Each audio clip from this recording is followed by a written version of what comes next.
hace poquito nos tocó fuerte y venía pensando si se podía uno como viene hablar de la palabra del Señor, pero cuando uno llega aquí ya uno siente que está en otro lugar y es una bendición, la verdad, poder estar aquí.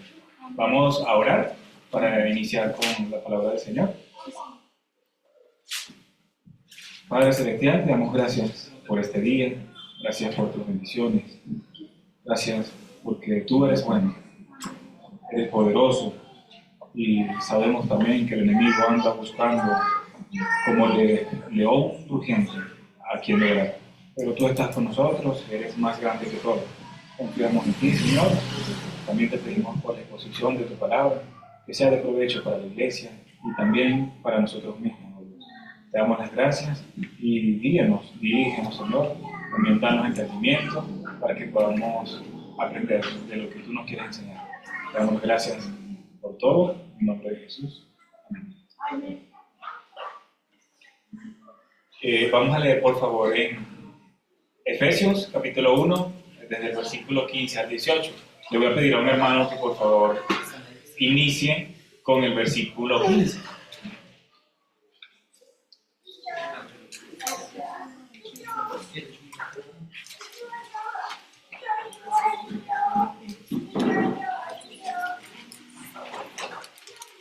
Efesios capítulo 1, versículo 15, por favor. Dice así: por esta causa también yo, habiendo oído de vuestra fe en el Señor Jesús y de vuestro amor para con todos los santos.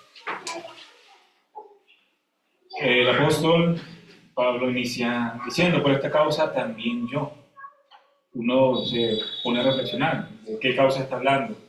Y si recordamos desde el versículo 3 hasta el versículo 14, él está hablando de ciertas cosas que tenemos cuando somos de Cristo. Está hablando de las bendiciones celestiales, bendiciones espirituales. Estamos hablando también, el apóstol habla de la predestinación. Antes de la fundación del mundo ya fuimos escogidos, de la selección, también de la herencia que tenemos en Cristo. Me llama la atención también que dice que él ha oído de la fe y del amor de los efesios.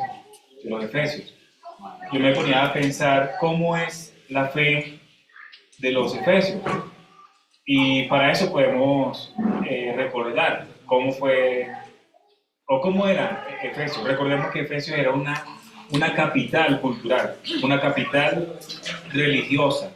Se encargaba mucho,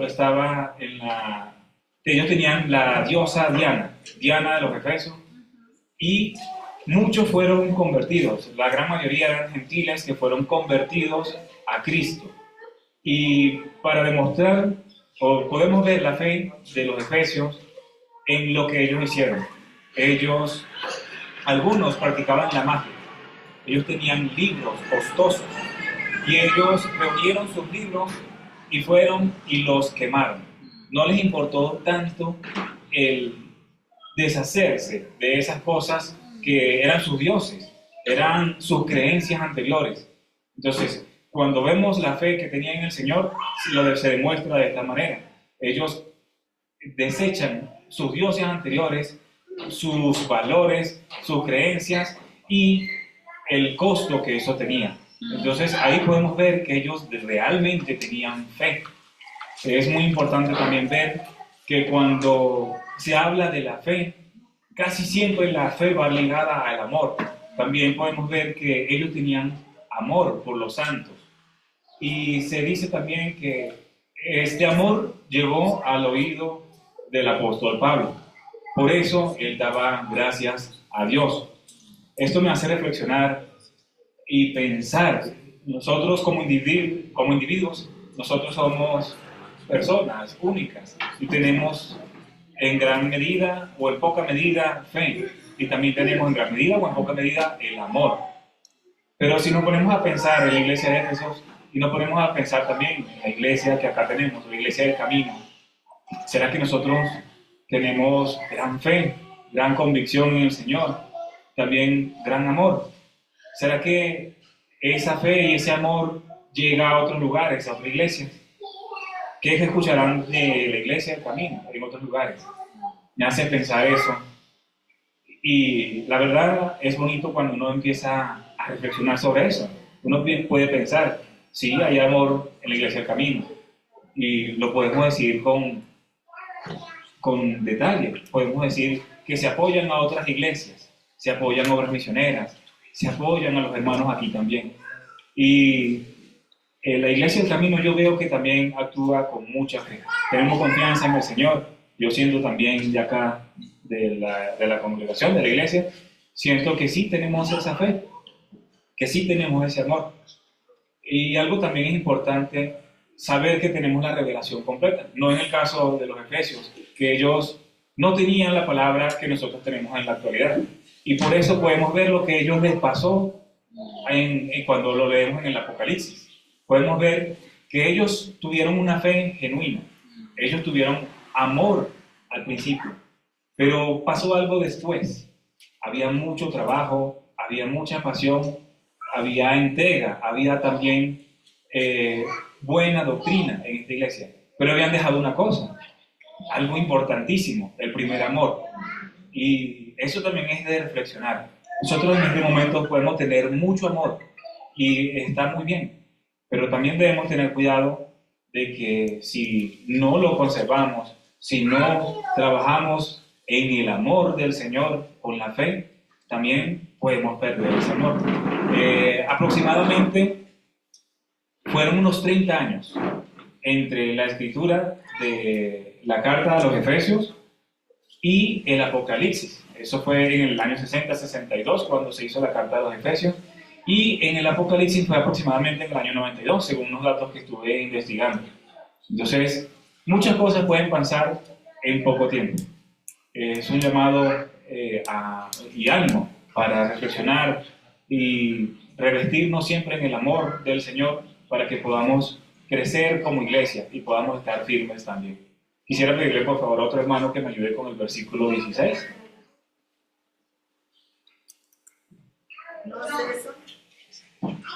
No ceso de dar gracias por vosotros, haciendo memoria de vosotros en mis oraciones.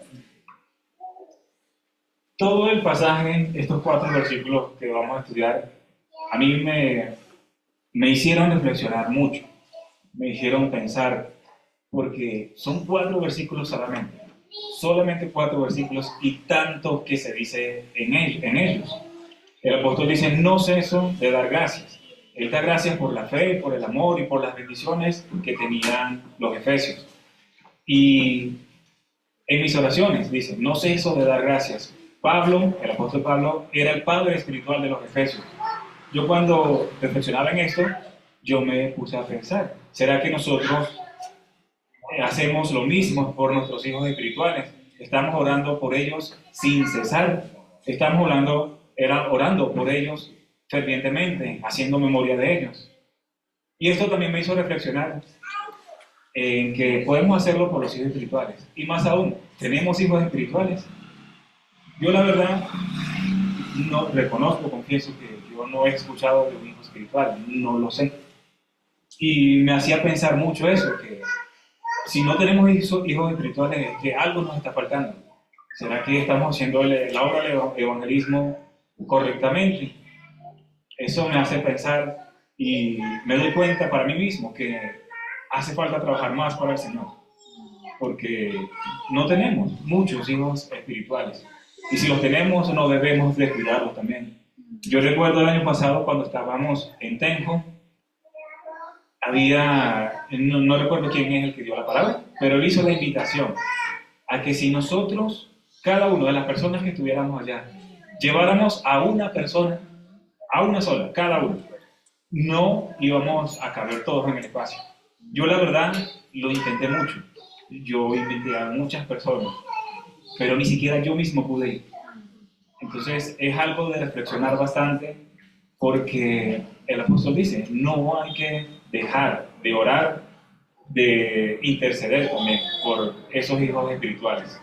Me llama mucho la atención que dice que no cesa, es decir, el cesar es dejar de hacer una cosa, Y él dice que no lo deja de hacer, sino que constantemente hace memoria de ellos y da gracias a Dios por los efesios. Entonces es el ánimo también de reflexionar para que podamos hacer esto constantemente, hacer memoria, hacerlo sin cesar también. Le quiero pedir a otro hermano que me ayude con el versículo 17. Para que el Dios de nuestro Señor Jesucristo, el Padre de gloria, os dé espíritu de sabiduría y de revelación en el conocimiento de Él. Estaba pensando también que cuando el apóstol escribía estas cartas, a mí me sorprende mucho que de verdad que sea tanta información, tanto conocimiento de Dios, tanto conocimiento espiritual en tan pocos versículos. Y yo me ponía a pensar, ¿cómo puede hacer esto? Yo leí muchos libros, más de 500 libros de literatura de muchas partes, los clásicos, leí mucho y nunca había visto que en tan pocas líneas se pudiera hablar tanto y tan excelentemente. Y me llegaba a la mente de que los santos hombres de Dios fueron inspirados por el Espíritu Santo. Entonces fue una revelación directa del Espíritu Santo. Pablo escribía así no por él, sino porque el Espíritu de Dios estaba con él. Otra cosa es que yo podía pensar, para hacer esto hay que tener tiempo. ¿Y dónde estaba el apóstol? El apóstol estaba encarcelado. Y es interesante que él está encarcelado, pero él no pierde su tiempo lamentándose, sino que él está trabajando incluso para la obra del Señor. Es también de notar que no importan las circunstancias, no importa lo que esté pasando, nosotros podemos siempre servir al Señor, con lo mucho o con lo poco que tengamos. Le estaba contando de que nos acaba de pasar algo bastante fuerte. Llega un cliente a la tienda y pide un servicio, hubo una falla en el sistema y se molestó mucho, se molestó tanto que golpeó el cristal del negocio, tanto así, lo hizo con tanta fuerza que lo rompió. A mi esposa le cayeron fragmentos de vidrio en la cara, se cortó un poco, los vidrios quedaron por fuera, quedaron por dentro. Yo no estaba en el momento, pero esto me hacía pensar, yo la verdad no me sentía bien, me enojé, le pedí también perdón al Señor porque no puede dominar nuestra vida. Llamamos a la policía no llegó. Entonces, ya un poquito más calmado, le cuento a mi esposa. Nosotros decimos que confiamos en el Señor cuando estamos bien. Cuando pasen estas cosas también debemos confiar en el Señor. Y nos preparamos y gracias a Dios estamos por acá. No por nuestra fuerza, sino por la confianza que podemos tener en el Señor.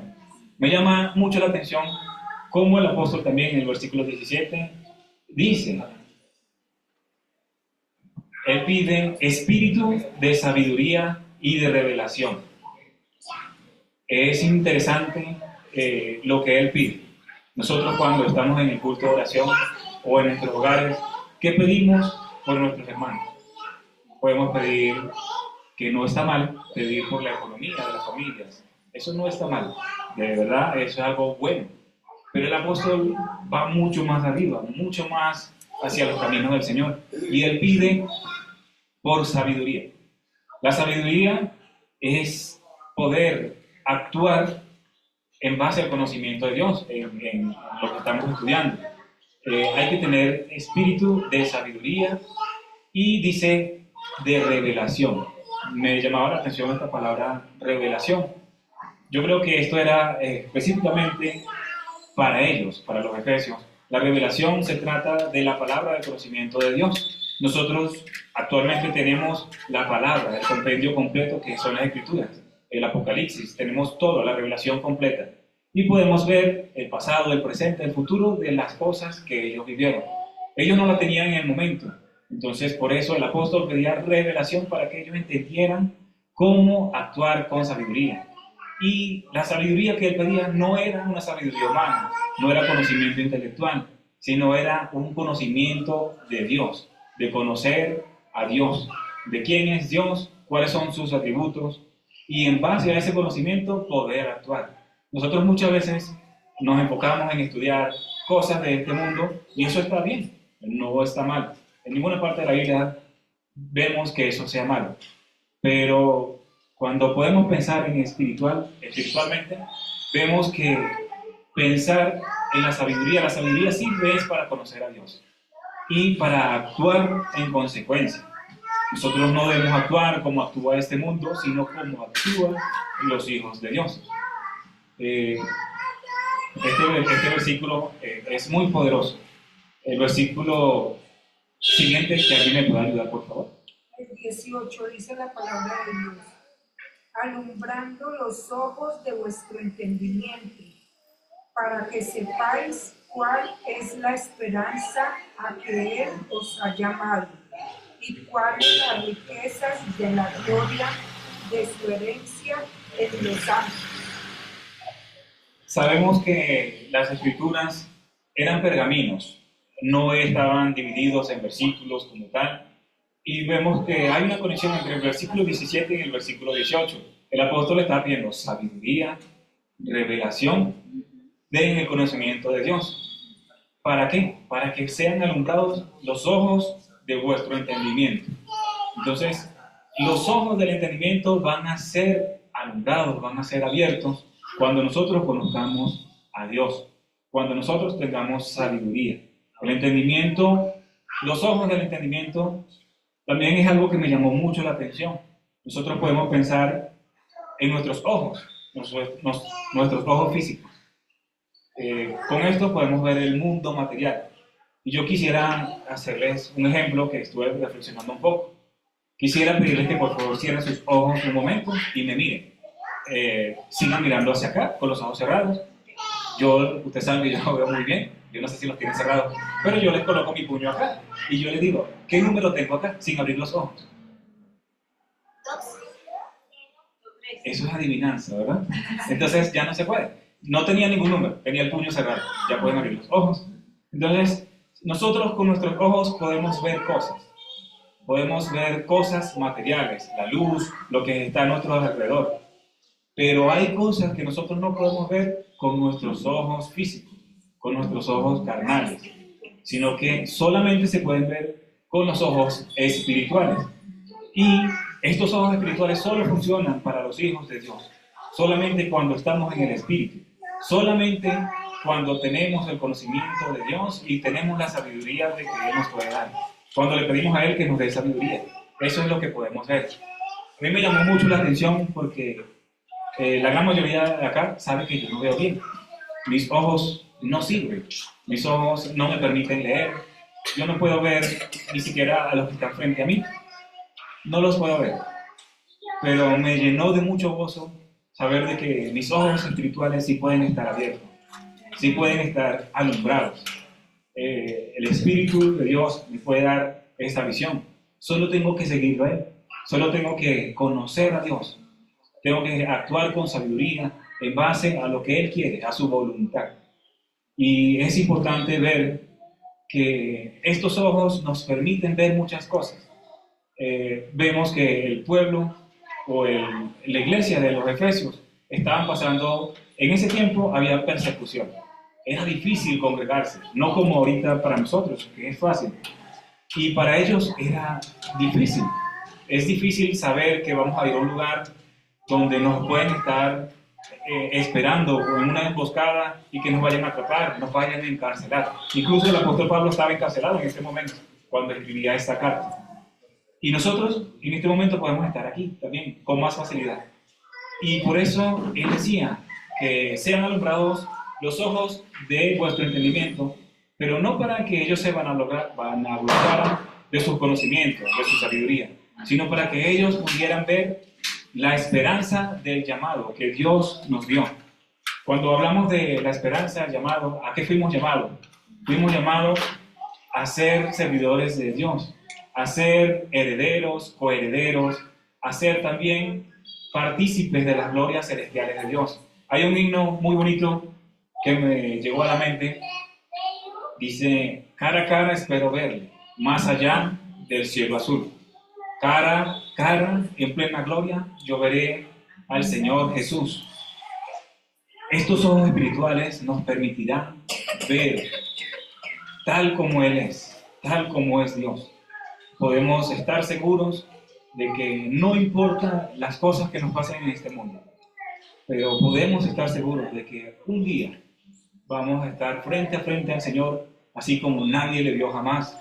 Podemos ver su gloria. Y no es un día, es para toda la eternidad. Y la verdad es algo muy bonito, es algo hermoso de contemplar. Esa es la esperanza a la que nosotros estamos llamados. No importa las dificultades, si hay persecución, si hay dificultades económicas, si hay dificultades de salud, si no podemos ver, si tenemos muchos problemas, eso no importa. Lo que tenemos que ver con nuestros ojos espirituales es esa esperanza a la que nosotros fuimos llamados, que podemos verla cuando estemos con Él. Pero desde ya podemos estar seguros, convencidos, tener fe de que eso va a suceder.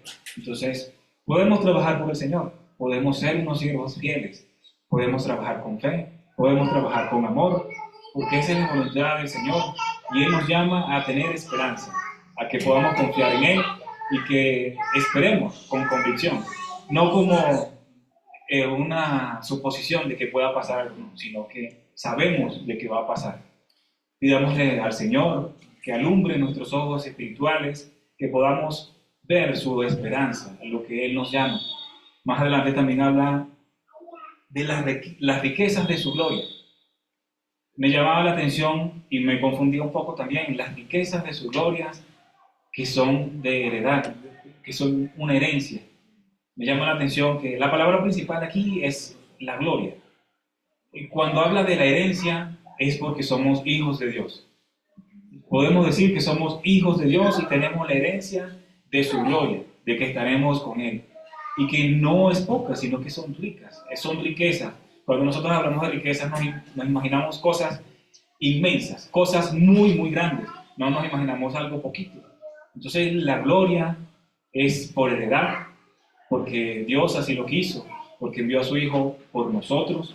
Él quiso que nosotros fuéramos coherederos juntamente con Él y que son riquezas celestiales, riquezas magníficas, que no son corruptibles y que podemos tener la seguridad de que serán nuestras también. Me hace pensar mucho todo este pasaje, e insisto otra vez, tan pocas líneas y tanto mensaje, tanta profundidad. Yo creo que lo que estoy diciendo es muy poca cosa para lo que significa. De hecho, estudié muchas cosas, pero no las sé explicar. Pero son muchas cosas que están en este pasaje. La heredad eterna con el Señor. Podemos ver que el apóstol intercede por los efesios también. Y lo hace con tanto amor, con tanta devoción, y les explica de esta manera para que ellos tengan la seguridad de que él también tenía. Es hermoso de verdad poder ver la oración. Todo esto es sencillamente una oración de Pablo. Una oración que también habla del Padre de la Gloria, el Padre Celestial. Él habla de una doxología, de unas alabanzas. Siempre que está orando, él habla alabando al Señor también, reconociendo su grandeza, reconociendo también su intimidad con el Hijo, con el Señor. Y de esta manera, hermanos, nosotros debemos orar, alabar al Señor por lo que Él es, porque Él es grande, Él es fuerte, Él es temible. También porque tiene con el Señor una conexión perfecta, es una conexión que trasciende este mundo. Entonces podemos pensar también que las alabanzas son parte de la oración, la gratitud. Debemos agradecer al Señor por las cosas que podemos ver con los ojos espirituales. Me llama mucho la atención de que mis ojos nunca han visto cosas buenas. De hecho, tampoco cosas malas, porque no pueden ver mucho. Y eso es algo bueno de una cierta manera. Pero con los ojos espirituales, yo sé que voy a ver al Señor. Y podemos pensar en eso, que tenemos esa esperanza, una convicción de que veremos al Señor. Y por eso podemos estar gozosos, podemos alabar a Dios, podemos tener gratitud y podemos interceder también por nuestros hermanos. La invitación es a interceder por nuestros hermanos. Necesitamos cosas, dejémoselas al Señor. Que si Él cuida de las aves, cuidará también de nosotros, cantamos en alguna ocasión. Y podemos pedir también por nuestros hermanos, por la sabiduría, por esa revelación. Ya nosotros tenemos la revelación, entonces podemos pedir a los hermanos que puedan leer la palabra. Ya la palabra de Dios es la Biblia y es nuestra revelación. Ahí está todo lo que Dios quiere para nosotros, su voluntad, lo que Él quiere que nosotros digamos. Entonces, cuando oremos por nuestros hermanos, pidamos también por sabiduría, por entendimiento, que alumbre nuestros ojos espirituales para el conocimiento de Dios y para que la revelación, que es la palabra del Señor, que ahora la tenemos en nuestras manos, la tenemos en nuestros dispositivos, también pueda llegar a nuestra mente y a nuestro corazón. Yo quisiera dejarlo hasta acá y terminar en oración. Padre, te damos gracias por tus bendiciones, te damos gracias también por tu amor, te damos gracias por tu inmenso poder, te damos las gracias porque tú nos miraste con amor, amor eterno, que desde antes de la fundación del mundo ya nos habías escogido. Te damos las gracias también por la iglesia. Te damos las gracias porque la iglesia de Éfeso es una iglesia que pudo resistir también a las falsas doctrinas. Ellos reconocieron que habían falsos profetas y no los apoyaron. Te damos las gracias, Señor, también por la fe y por el amor. Te queremos pedir por la iglesia del camino, Señor, que pueda ser una iglesia con fe, una iglesia con amor, y que sea un amor que también trascienda en el tiempo, Señor, con un amor como el tuyo, un amor que es el que tú nos das. Te quiero pedir, Señor, que cuando oremos por nuestros hermanos podamos orar con gratitud, con alabanza y con ruego, Señor, de que podamos abrir nuestros ojos espirituales y ver con el corazón, con la mente de Cristo, que es lo que nos quieres enseñar. Te damos las gracias, Señor. Te pedimos que tú nos protejas de las acechanzas del enemigo, que son fuertes, pero sabemos también que estamos contigo y que eres tú más fuerte que todo. Y si tú estás con nosotros, nada puede contra nosotros, Señor. Te damos las gracias por tu palabra, por tus bendiciones, y también te pedimos que cuando nos retiremos de este lugar, que nos lleves con todo bien, que nos cuides, que nos guardes, y que podamos seguir meditando en tu palabra. Te damos las gracias en el nombre de nuestro amado Jesús. Amén.